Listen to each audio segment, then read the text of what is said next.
అందరికీ నమస్కారం అండి. శ్రీ వెంకటేశ్వర ఆయుర్వేద వైద్య విద్యా లలిత కళా నిలయం యూట్యూబ్ ఛానల్కు స్వాగతం సుస్వాగతం.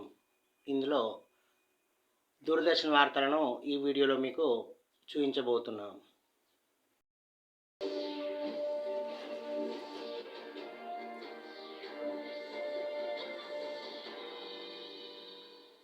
నమస్కారం, దూరదర్శన్ వార్తలకు స్వాగతం. నేను సందీప్. ముందుగా వార్తల్లోని ప్రధానాంశాలు. రాష్ట్రపతి భవన్ లో కన్నుల పండుగగా పద్మ అవార్డుల ప్రదానం. పద్మ విభూషణ్ అందుకున్న వెంకయ్య నాయుడు. మైనారిటీలను కాంగ్రెస్ ఓటు బ్యాంకుగానే చూస్తోందన్న ప్రధాని మోదీ. అలీగఢ్ ఎన్నికల ప్రచార ర్యాలీలో ఇండీ కూటమిపై విమర్శలు. కేంద్రంలో మళ్లీ మోడీ వస్తే ప్రజాస్వామ్యానికి చేటన్న మల్లికార్జున్ ఖర్గే. రాజ్యాంగాన్ని మార్చడానికి వెనకాడబోరని వ్యాఖ్య. 10 ఏళ్ల బీఆర్ఎస్ పాలనలో రాష్ట్రం చిన్నాభిన్నమైందన్న రేవంత్ రెడ్డి. సెప్టెంబర్ 17లోగా బోధన్ చక్కెర కర్మాగారం తెరిపిస్తామని హామీ. క్యాండిడేట్స్ చెస్ టైటిల్ నెగ్గిన గుకేష్. ఈ ఘనత సాధించిన పిన్న వయస్కుడిగా రికార్డు. వార్తల్లోని వివరాలు. పద్మ పురస్కారాల ప్రదానం రాష్ట్రపతి భవన్ లో కన్నుల పండుగగా జరిగింది.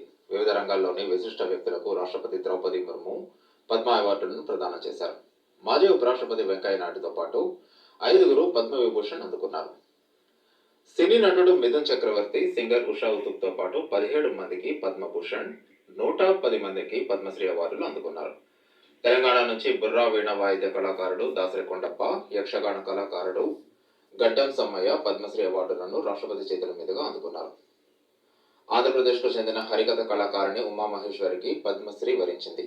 కళలు, సామాజిక సేవ, పబ్లిక్ ఈవెంట్లు, సైన్స్, ఇంజనీరింగ్, వాణిజ్యం, పరిశ్రమ, వైద్యం, సాహిత్యం, విద్య, క్రీడలు, పౌర సేవలు వంటి విభాగాలలో విశేష ప్రతిభ కనబరిచిన వారికి అవార్డులు ఇచ్చారు.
సార్వత్రిక ఎన్నికల ప్రచారంలో భాగంగా ప్రధానమంత్రి నరేంద్ర మోదీ దేశవ్యాప్తంగా రోజుకు 3 సభలతో సుడిగాలి ప్రచారం నిర్వహిస్తున్నారు. ఉత్తరప్రదేశ్లోని అలీగఢ్లో జరిగిన బీజేపీ బహిరంగ సభలో ప్రధాని మోదీ పాల్గొని ప్రసంగించారు. ఉగ్రదాడి అంశంపై ఇండియా కూటమి కాంగ్రెస్పై విరుచుకుపడ్డారు.